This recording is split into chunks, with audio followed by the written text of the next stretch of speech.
Et vous voilà de retour sur le plateau de Smart Tech, l'émission quotidienne sur l'innovation, le monde du numérique que vous regardez sur Bismart ou en replay ou en podcast, comme vous voulez. Sont restés avec moi aujourd'hui pour cette deuxième partie de l'émission Véronique Sobo, directrice générale de Simplon, Bernard Benamou, secrétaire général de la souveraineté numérique, de l'Institut de la souveraineté numérique, et Alain Staron, président cofondateur d'Artifil.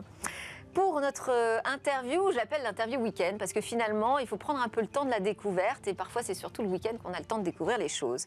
Eh bien, j'ai convié Mathilde Louis. Bonjour Mathilde. Vous êtes chargée de projet chez Wikimedia France et donc chargée du partenariat avec Wikidia. Wikidia, c'est une encyclopédie pour les 8-13 ans à laquelle chacun peut contribuer, mais en fait, les contributeurs, ce sont les 8-13 ans. Aussi, oui. C'est ce qui a révélé un rapport qui a été réalisé aux côtés de d'activistes. Parce qu'en fait, vous avez mené une enquête pour connaître un peu les utilisateurs, les contributeurs de Wikidia cet été.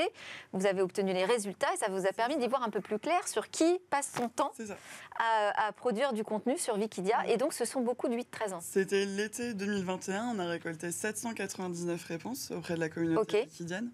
Et ce qui a été révélé, c'est que le contributeur moyen sur Wikidia, c'est un garçon âgé de 8 à 13 ans qui est au collège et qui contribue sur son temps libre, qui a contribué une à deux fois ou qui contribue un petit peu plus régulièrement, selon la responsabilité qu'il va endosser sur l'encyclopédie. Et quand on dit qu'il contribue, c'est comme Wikipédia classique, c'est-à-dire qu'il poste des contenus, mais il peut être aussi modérateur ? C'est ça.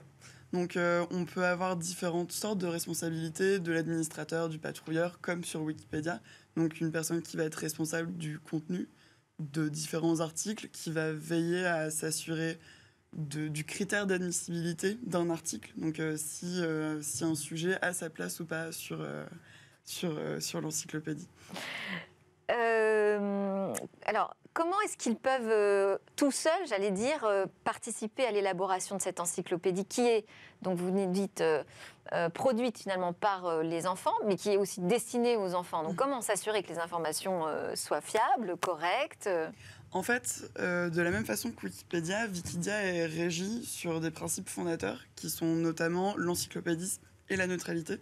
Donc, encyclopédisme, ça veut dire que c'est une agrégation d'informations qui sont sourcées, qui respectent des critères de fiabilité, donc des sources qu'on peut trouver sur Internet ou sur des ressources matérielles. Et à la différence de Wikipédia, ce sera un petit peu plus souple, puisque on va demander à des enfants, enfin en tout cas les enfants prennent la responsabilité d'aller contribuer, on va leur demander un petit peu moins de rigueur, de la rigueur quand même, le but aussi, surtout pour un intérêt pédagogique, ça va être de comprendre ce qu'est une source fiable. Et de l'autre côté, la neutralité des points de vue, comme sur Wikipédia, ça va être de montrer une diversité de points de vue pour pas qu'il n'y ait de parti pris sur les articles. Et quel est le lien, parce que j'ai parlé d'un partenariat entre Wikidia et Wikipédia, quel est le lien ? Comment ces deux communautés travaillent ensemble ? Alors, ce qui est intéressant, c'est que pour Wikimedia France, à la base, on s'était dit que les Wikidiens seraient potentiellement de futurs Wikipédiens. Ouais. Puisque... Ah, donc vous recrutez, en fait. C'est la mission cachée. Finalement, on a aussi des Wikipédiens qui sont sur Wikipédia depuis des années, et en fait, qui se rendent compte aussi que sur Wikidia, il y a seulement, sur la version française, 36 000 articles. Donc, par rapport à la version française sur Wikipédia, je ne voudrais pas dire de bêtises, mais on compte plutôt des millions d'articles. Oui. Donc, ça donne vraiment un champ libre en termes de sujets à traiter. Sachant aussi que sur Wikidia, l'intérêt, ça va être aussi de vulgariser et de synthétiser le contenu. Donc, ça va être de s'adresser à un public plus jeune. Donc, c'est aussi un rapport différent à l'information. Et les enseignants, ils s'en emparent également. Exactement. De l'outil. Et c'est aussi une des missions que je porte au sein de Wikimedia France. Ça va être de promouvoir l'utilisation de Wikidia comme un outil pédagogique.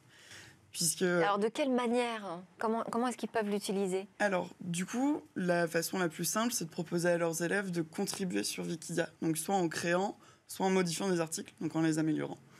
Et ça peut être un atelier, un exercice en classe, en fait ? C'est ça. Ouais. Donc, dans le cadre de mon mémoire, du coup, j'avais commencé en alternance chez Wikimedia France.